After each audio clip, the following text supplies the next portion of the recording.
একদম দোকানের মতো হুবহু বেকারি স্টাইলে বার্থডে কেকের স্পঞ্জ তৈরি করব। কেকের স্পঞ্জ তৈরি করার জন্য কোনোভাবে আমরা ডিম ব্যবহার করব না।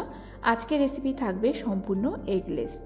কেকটা এতটাই সফট হয় আর এর মধ্যে এতটাই ময়েস্ট ভাব থাকে, সম্পূর্ণ কিন্তু বেকারি কেকের যে টেস্টটা পাওয়া যায় এই কেকটা খাওয়ার পর তোমরা সেই টেস্টটা পেয়ে যাবে। আর কেকটা এতটাই সফট, একবার প্রেস করলে কিন্তু কেকের টেক্সচারটা ঠিক আগের অবস্থায় চলে আসছে। তো সমস্ত কিছু আজকে তোমাদের কাছে স্টেপ বাই স্টেপ শেয়ার করব। আর ছোট ছোট যে টিপসগুলো তোমাদের কাছে শেয়ার করছি সেটা কিন্তু অবশ্যই ফলো করবে। Hello my lovely home bakers and YouTube family, welcome back to my channel cooking baking lovers. আজকের পর্বে আবারও একটা ছোট্ট টিউটোরিয়াল নিয়ে হাজির হয়েছি। আজকে তোমাদের কাছে শেয়ার করছি সম্পূর্ণ এগলেস চকলেট বার্থডে কেকের স্পঞ্জ। তো একদম আমরা বেকারি স্টাইলে বার্থডে কেকের স্পঞ্জটা তৈরি করে নেব। তো এখানে স্পঞ্জ বানানোর জন্য দেখো নিয়েছি একটা গ্লাস। এই গ্লাসের মধ্যে প্রথমে অ্যাড করে দেবো হাফ কাপ গরম দুধ। তো এখানে আমরা নিয়ে নিয়েছি একদম গরম দুধ, তার মধ্যে অ্যাড করে দেবো 1 টিস্পুন ভিনিগার। এটাকে আমরা প্রথমে 10 মিনিটের জন্য সাইডে সরিয়ে রাখবো। এটা সাহায্যে আমাদের কিন্তু বাটার মিল্কটা তৈরি হয়ে গেল।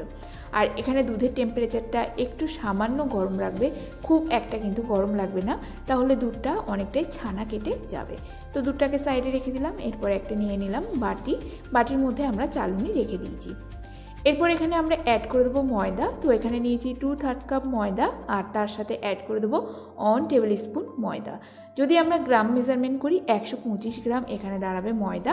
তার সাথে অ্যাড করে দেবো 2 টেবিল স্পুন, মানে এখানে 14 গ্রাম কোকো পাউডার। কোকো পাউডারটা তোমরা যে কোনো কোম্পানির ব্যবহার করতে পারো।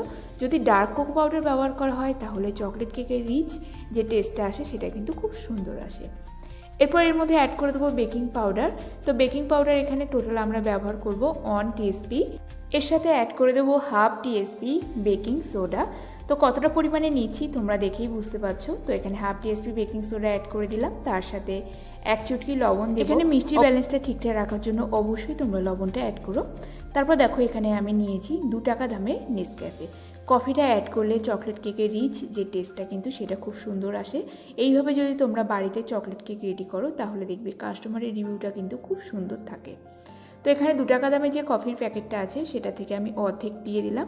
তোমরা চাইলে কিন্তু এখানে পুরোটা কফি পাউডার অ্যাড করতে পারো। এতে কিন্তু চকলেট কেক থেকে যে একটা কফির অ্যারোমা সেটা কিন্তু একদমই বোঝা যাবে না।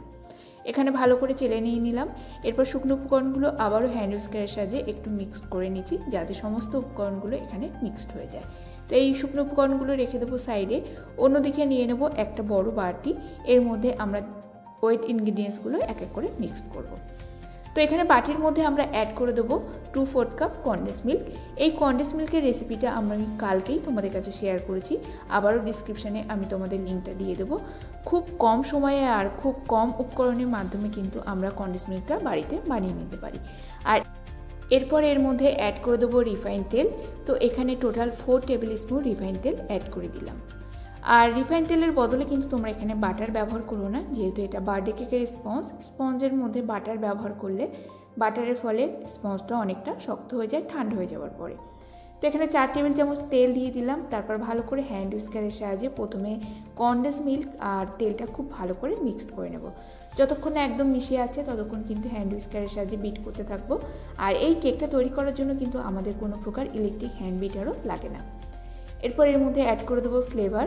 তো ফ্লেভারের জন্য আমি এখানে নিয়েছি 1/4 টিস্পুন ভ্যানিলা এসেন্স, আর তার সাথে অ্যাড করে দেবো চকলেট অ্যারোমা। যদি তোমাদের কাছে চকলেট অ্যারোমা না থাকে তার পরিবর্তে তোমরা এখানে চকলেট এসেন্স 1/4 টিস্পুন কিন্তু অ্যাড করে দিও। তো আমি এখানে চকলেট অ্যারোমা অ্যাড করছি 1/4 টিস্পুন, আর এখানে 2টো এসেন্স দিলেই কিন্তু এনাফ। এসেন্স অ্যাড করার পর কনডেন্স মিল্কের মধ্যে খুব ভালো করে মিক্স করে নেব হ্যান্ড উইস্কারের সাহায্যে। আর এই সময় তোমরা খেয়াল করে দেখবে কনডেন্স মিল্কটা একটু গাঢ় ভাব লাগে। এর মধ্যে অ্যাড করে দেবো আগে থেকেই তৈরি করে রাখা বাটার মিল্ক। 1 থেকে 2 টেবিল চামচের মধ্যে এখানে অ্যাড করে দিয়ে খুব ভালো করে আমরা মিক্সড করে নেব। তাহলে যে কনডেন্স মিল্কের যে মিশ্রণটা আছে সেটা কিন্তু একটু লিকুইড ফর্মে চলে আসবে। এরপর এর মধ্যে অ্যাড করে দেবো ড্রাই ইনগ্রিডিয়েন্টস। তো ড্রাই ইনগ্রিডিয়েন্টসটাও আবারও আমরা চেলে অ্যাড করব। তার জন্য দেখো চালনির উপরে পুরোটার শুকনো উপকরণ নিয়ে নিলাম। এরপর অল্প অল্প করে চালবো আর মিক্সড করতে থাকবো। একেবারে কিন্তু তোমরা এখানে চেলে নিয়ে নেবে না, তাহলে মিশ্রণটা মিক্সড হতে অনেকটা সময় লাগবে। তো প্রথমে একটা ব্যাচে আমরা শুকনো উপকরণগুলো চেলে নিলাম। এরপর একটা হ্যান্ড উইস্কারের সাহায্যে একটা নির্দিষ্ট ডাইরেকশন রেখে আমরা এখানে কেকের মিশ্রণটা তৈরি করব। তো এখানে টোটাল আমরা 3 বারে শুকনো উপকরণগুলো চেলে নিয়েছিলাম, আর প্রতিবারে অল্প অল্প করে এইভাবে হ্যান্ড উইস্কারের সাহায্যে মিক্স করছি। এই সময় দেখো ব্যাটারের কনসিস্টেন্সিটা কিন্তু গাঢ় আছে, তো আগে থেকেই তৈরি করে রাখা বাটার মিল্কটা এখানে অ্যাড করে দেবো অল্প অল্প করে। তো প্রতিবারে অল্প করে আমরা শুকনো উপকরণ অ্যাড করব আর অল্প করে এখানে বাটার মিল্ক অ্যাড করব। এইভাবে আমরা কেকের ব্যাটারটা তৈরি করে নেব। আচ্ছা, এই কেকটা থেকে কিন্তু আমরা টোটাল 1 পাউন্ডের একটা চকলেট কেকের ডেকোরেশন করে নিতে পারবো। কেকটা বানানোর পর আমি তোমাদের কাছে ওয়েট কত হয়েছে সেটাও শেয়ার করব, আর এই কেকের ডেকোরেশনটা আমি নেক্সট ভিডিওতে তোমাদের কাছে শেয়ার করব। তো এখানে তোমরা খেয়াল করে দেখো, আমাদের যতটুকু বাটার মিল্ক ছিল সম্পূর্ণটাই দিয়ে দিলাম। তবু এখানে কেকের ব্যাটারের কনসিস্টেন্সি কিন্তু অনেকটাই গাঢ়। এই সময় কিন্তু তোমরা চাইলে 2 টেবিল স্পুন মতো দুধ ব্যবহার করতে পারো। তো এখানে আমার হাতের কাছে দুধটা শেষ হয়ে গেছিলো, তাই জন্য আমি এখানে টোটাল 2 টেবিল চামচের মতো জল ব্যবহার করলাম। রুম টেম্পারেচারে থাকা জলটাও কিন্তু তোমরা এখানে ব্যবহার করতে পারো। তো এখানে কেকের ব্যাটারটা সম্পূর্ণ রেডি হয়ে গেছে। এরপর একটা স্প্যাচুলারের সাহায্যে সবার last cut and fold method, কারণ বাটির সাইডে তোমরা খেয়াল করে দেখেছো কিছু শুকনো উপকরণ লেগে আছে, সেটাকে পুরো একবার একটা রাউন্ড ঘুরিয়ে নিয়ে কাট অ্যান্ড ফোল্ড মেথডে এখানে ব্যাটারটা তৈরি করে নেব।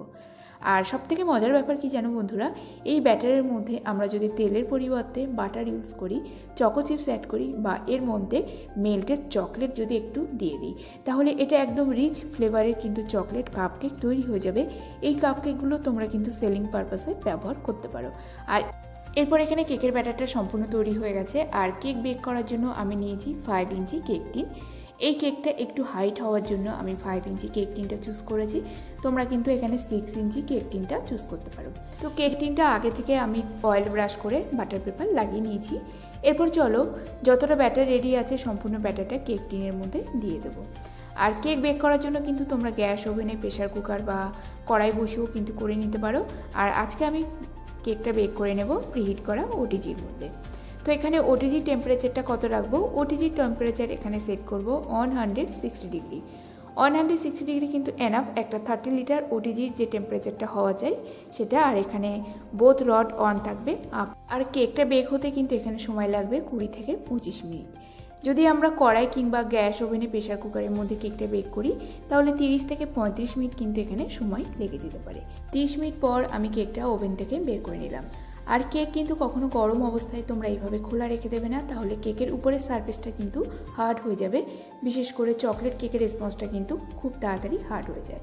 এইভাবে কোনো একটা গামলা সাজিয়ে তোমরা কভার করে দাও। তো এখানে কেকের টেম্পারেচারটা সম্পূর্ণ রুম টেম্পারেচারে চলে এসেছে। এরপর চলো কেকটাকে ডিমোল্ড করে নেব।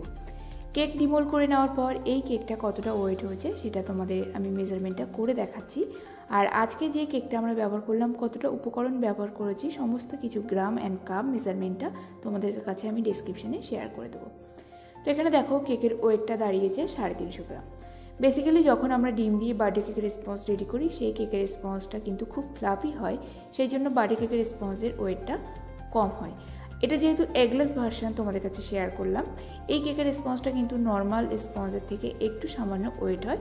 তো আজকে তোমাদের কাছে যে স্পঞ্জের রেসিপিটা শেয়ার করলাম এটা কিন্তু সম্পূর্ণ 1 পাউন্ড। এটাকে যখন আমরা ক্রিম কোটিং করব, ডেকোরেশন করব, এটাকে ওয়েট দাঁড়াবে 1 পাউন্ড। তো এখানে কেকের টেক্সচারটা দেখে তোমরা জাস্ট খেয়াল করো কতটা ফ্লাফি হয়েছে আর কত সুন্দর স্পঞ্জি। কেকের স্পঞ্জ তৈরি করার জন্য যে যে ইনগ্রিডিয়েন্টসগুলো ব্যবহার করলাম ঠিকঠাক কোয়ান্টিটিতে তোমরা ব্যবহার করো, তাহলে দেখবে খুব সুন্দর একটা কিন্তু বার্থডে কেকের স্পঞ্জ তৈরি হয়ে যাচ্ছে। এইভাবে কিন্তু তোমরা বাড়িতে যে কোনো সময় বার্থডে কেকের স্পঞ্জ তৈরি করে নিতে পারো বা এটাকেও কিন্তু তোমরা সেল করতে পারো। যখনই আমার কাছে এগলেস বার্থডে কেকের স্পঞ্জের অর্ডার আসে তখন কিন্তু বেসিক্যালি চকলেট কেকের স্পঞ্জগুলো এইভাবে তৈরি করে থাকি। এই কেকটা যখন আমরা চকলেট গানাশ দিয়ে কভার করব, এই কেকের টেস্টটা কিন্তু খুব সুন্দর খেতে লাগে। তো এখানে তোমরা টেক্সচারটা খেয়াল করে দেখো কতটাই প্রেস করছি, আবার কিন্তু আগের অবস্থায় চলে আসছে। আর এখানে একটু প্রেস করে দেখানোর জন্য আমার সাইড থেকে একটু ভেঙে গেছে, এটা কোনো ব্যাপার নয়। যখন আমরা ক্রিম দিয়ে ডেকোরেশন করব তখন কিন্তু এটা ঠিকঠাক আবার আগের অবস্থায় চলে আসবে। তো আজকের রেসিপিটা কেমন লাগলো বন্ধুরা অবশ্যই কমেন্ট করে জানিও। রেসিপিটি ভালো লেগে থাকলে লাইক, কমেন্ট, শেয়ার, সাবস্ক্রাইব করে দিও। তার সাথে আমার রেসিপিটা তোমরা প্রচুর শেয়ার করো। এই রেসিপিটি তোমরা বাড়িতে ট্রাই করে আমাকে ফিডব্যাকটা জানিও। কোনো অসুবিধা হলে কিন্তু আমাকে কমেন্ট বক্সে তোমরা কমেন্ট করে জানাতে পারো। এরপর চলো কেকটাকে 3টে স্লাইসে কেটে নিলাম। আর আজকের স্লাইসগুলো একটু মোটা মোটা রেখেছি, চাইলে কিন্তু তোমরা এই কেকটা থেকে 4টে স্লাইসও করতে পারো। কেকের ভেতরের টেক্সচারটা জাস্ট তোমরা খেয়াল করে দেখো, খুব সুন্দর কিন্তু ছোট ছোট জালি তৈরি হয়েছে। আর এই কেকের স্পঞ্জটা বানানোর জন্য তোমরা যে কোকো পাউডারটা ব্যবহার করবে সেটা কিন্তু একদম ডার্ক ব্যবহার করবে, তাহলে যে চকলেট কেকের রিচ যে টেস্টটা আসে সেটা কিন্তু অ্যাকচুয়ালি ডার্ক কোকো পাউডার থেকে এই টেস্টটা তোমরা পাবে। তো আজকের মতো ভিডিওটি এখানে শেষ করছি, দেখা হবে নতুন একটা পর্বে। ততক্ষণ সবাই ভালো থাকবে, সুস্থ থাকবে।